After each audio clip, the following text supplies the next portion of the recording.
Cette vidéo pour exercer un droit de réponse au président de la Guinée, Alpha Condé, après sa sortie suite aux propos scandaleux d'Emmanuel Macron.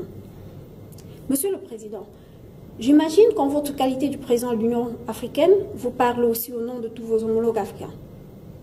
Donc, mon message s'adresse donc à tous les présidents africains, de manière générale. Monsieur le Président, à l'heure actuelle, ce que nous attendons, c'est la rupture de toutes les relations diplomatiques avec la France. Du moins jusqu'à ce qu'elle puisse s'excuser. Car quelle est la dynamique relationnelle que nous sommes en droit d'attendre avec un pays qui considère qu'au XXIe siècle, nous sommes encore un peuple d'indigènes, que nous sommes encore un peuple de sauvages. Donc l'action qui est juste ici à poser, c'est de pouvoir rompre tous les liens avec la France, jusqu'à ce qu'elle puisse s'excuser. Parce que voyez-vous, le respect, ça s'impose. Mais en lieu et place, vous faites une de vos sorties dont vous seul avez le secret, avec un discours qui est vide de contenu. Mais s'il y a une chose qui a vraiment attiré mon attention dans votre discours, c'est votre aveu d'incompétence. Vous reconnaissez, et enfin, et je vous remercie pour ça, que vous êtes incompétent. Vous reconnaissez que vous avez failli, que vous n'êtes pas des modèles et qu'il ne faut pas compter sur vous. En quelque sorte, vous jetez la balle à la jeunesse.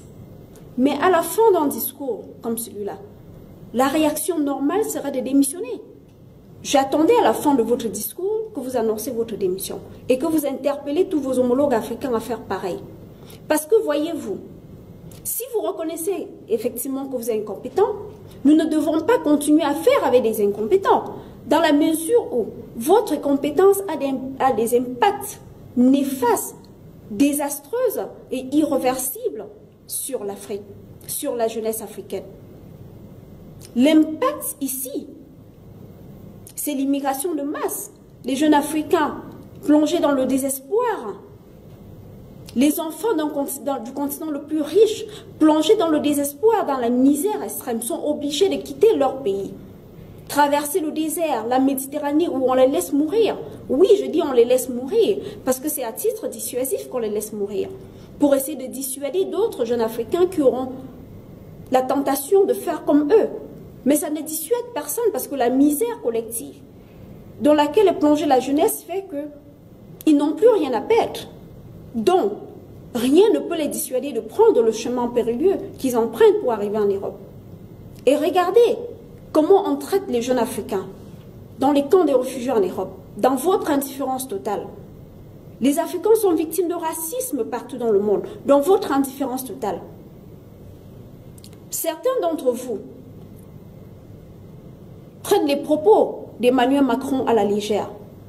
Mais l'impact psychologique, l'impact social d'une telle sortie est tel que ça va ramener les Africains mentalement au moins quelques décennies en arrière.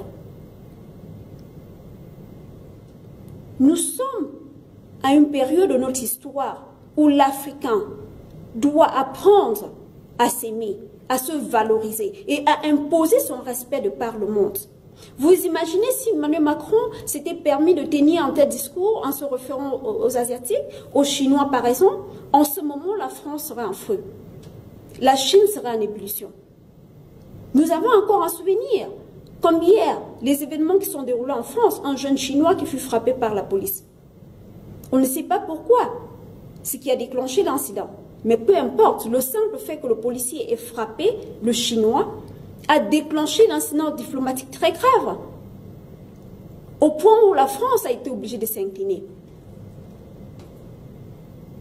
Et tout dernièrement, s'il y avait American Airlines qui a osé brutaliser un Chinois également dans un de leurs vols, et vous avez vu la réaction en Chine. Cette compagnie a dû s'incliner et demander pardon à la Chine. Mais on peut abattre un noir partout dans le monde, déjà même qu'en Afrique, on nous traite déjà comme des chiens. On peut abattre un noir froidement, publiquement, et on n'aura aucune réaction de nos dirigeants africains. Monsieur le Président, comment pensez-vous que l'Africain puisse être respecté dans le monde quand au XXIe siècle, Le président de la France nous traite d'indigènes et le lendemain, les présidents africains sont en train de se bousculer pour aller demander une audience. Comment voulez-vous qu'on puisse considérer un jour les Africains dans ce monde si, aux yeux de toute la planète, nous sommes encore un peuple d'indigènes? Vous imaginez l'impact quand je rentre en amphi aujourd'hui. J'enseigne les petits blancs.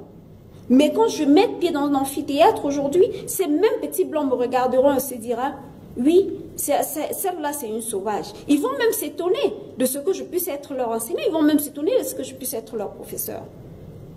Parce que nous les Africains n'imposons pas notre respect. Et je pense que vous avez failli. Vous les dirigeants africains, vous, nos papas qui avaient la responsabilité de nous gouverner, avez failli. Et vous l'avez admis. Et c'est une très bonne chose. Je pense que maintenant, la prochaine étape que vous devez faire, c'est de démissionner.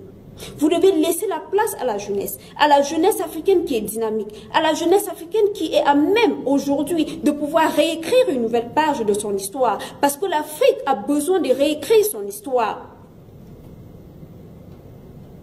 Comment pensez-vous, en Afrique, au pouvoir, votre moyen d'âge c'est au moins 70 ans. Mais comment pouvez-vous même penser affronter des dirigeants occidentaux qui aujourd'hui ont une moyenne d'âge de 40 ans? Quand un papa, par exemple, à 80 ans, comme Paul Biya, se met en face de son arrière-petit-fils, comme Emmanuel Macron, qui a 39 ans, qu'est-ce qu'ils peuvent bien se dire? Vous n'êtes plus dans l'ère du temps. Et je pense qu'il serait juste, Monsieur le Président, quand dans votre posture de président de l'Union africaine, puissiez-vous regrouper avec vos homologues, dans un premier temps déjà, pour essayer de rompre les rapports diplomatiques, comme je le disais en amont avec la France, afin d'imposer le respect de la race africaine. Et dans un deuxième temps, il faut que vous commenciez à préparer votre démission massive et laisser la place à la jeunesse pour que nous puissions essayer à notre niveau d'imposer une nouvelle dynamique relationnelle avec les pays du Sud. Parce qu'à cette allure, c'est l'Afrique qui se meurt. Et nous n'allons plus supporter ça longtemps. Jeunesse africaine, vous l'avez bien compris. Le président Alpha Condé dit que la balle est dans notre camp, puisqu'il tient un discours comme un activiste en s'adressant à la jeunesse africaine. Alors prenons le pouvoir. Je vous remercie de partager cette vidéo. Abonnez-vous à ma page. Ensemble, la jeunesse africaine doit construire son histoire. Elle doit réécrire son histoire. Que Dieu bénisse l'Afrique. Je vous en remercie.